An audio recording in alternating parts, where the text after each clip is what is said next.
Oh, someone, please tell me how none, not one of the Cullen girls noticed their husband spewing sperm during sex. I am sure that at some point, one of them, probably all of them, have had their faces, heads, and that general area down there on their boyfriend husband things. I mean, and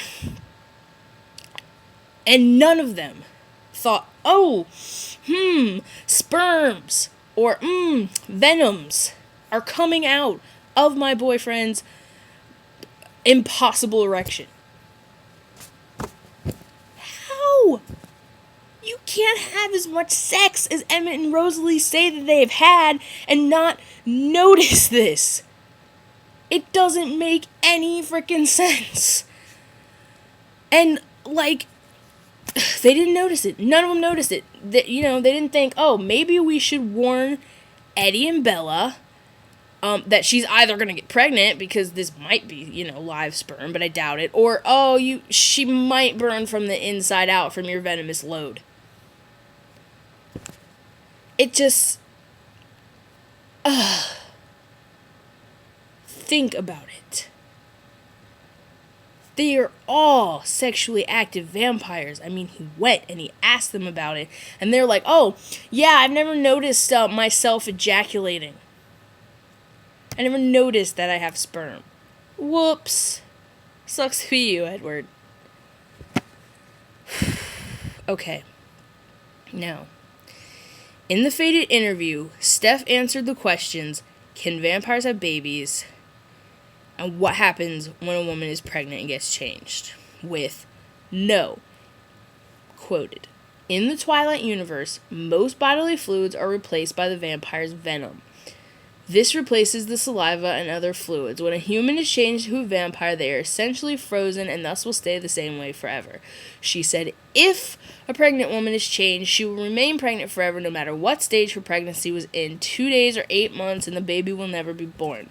This also explains Alice's hair before she was changed. She was in an asylum, so her hair had been shaved off. It was just growing back, but she was changed.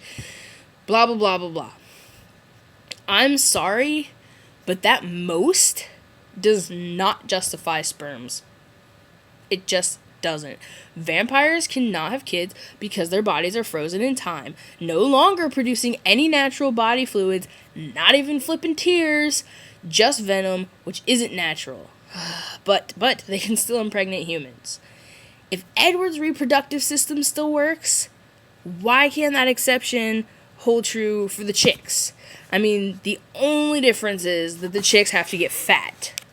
But their bodies aren't changing. I'm pretty sure that hard shell of a womb could push out that hard shell of a person. So, that makes sense, yeah. Anyways. She claims that the change from human... that's, totally different topic. Was when she claimed that the change from human to vampire is so terrible. So terrible and unendurable and da-da-da-da-da. But Bella, who's a terrible actress anyway, just suffers through it. Doesn't make a sound. Silent, stoic stillness. But in Twilight, she gets a little bite on the hand and she's screaming bloody murder. Sense? I think not. Next, a logical point. My knees hurt. Jacob, imprinting. Oh yes, illogical. Some of you are thinking, how can something you have no real facts on be illogical? Well, my darlings, let's take a look at what Stephanie has said about imprinting through interviews and the books themselves. Imprinting. The thing that happens to shapeshifters. So that they may find an ideal mate. The ideal mate who is most genetically compatible with the werewolf gene so that they may pass it on. So what is this? A hybrid? How does that make any sense? At all. At all. When the shapeshifters were created to destroy the cold ones, how the hell is a werewolf and half vampire the best combination? Can you imagine their children? Like, vampire wolf humans who imprint, drink blood, and phase? What? No. That makes no sense. Illogicalness. Illogical. Way to screw up the mythological world, Steph. And some of you are screaming, yeah, but she's still half human, biatch. Maybe so, but her traits lean more toward the vampire side. The only human thing about her is her blood and her heartbeat. She changes. Only till she's 6, but she still changes, and that's it. As a writer, Stephanie should have had all this figured out. She should have looked it up. She should have looked at it from all directions to realize, oh, this shiz does not work with the rules I set up myself for this entire world. Taking another break. Alright, now to talk about the convenient things. Okay. Stupid convenient things. Bella learns to control her shield at just the right time.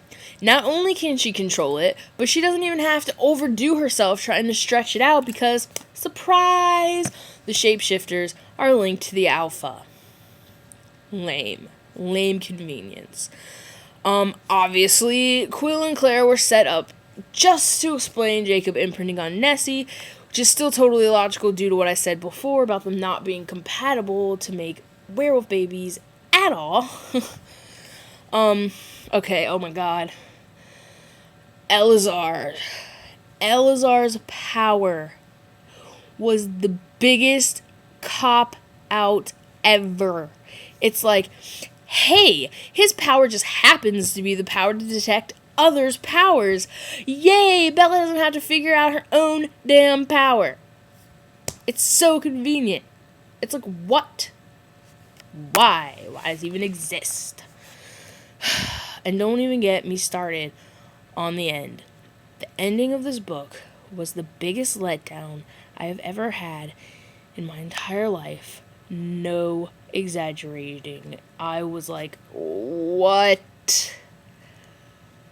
Why? It was one of the weakest endings in the history of endings. Like, Meyer keeps you on the edge of your seat for several chapters. The only hint of, like, good writing in the entire book. So I was all excited. I was like, oh my god, yes. This is where Meyer excels. I think she writes the fight scenes, the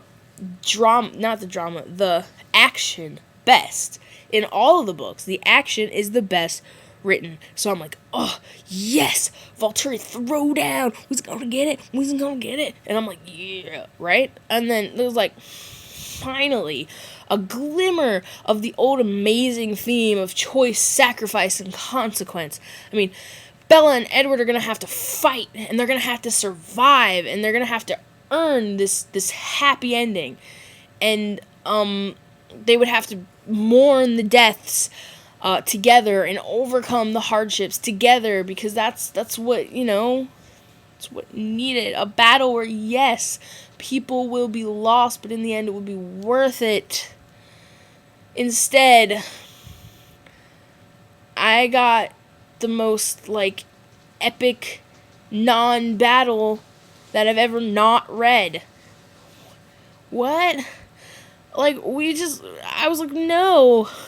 We read excitedly through all this building of tension and epic climaxes.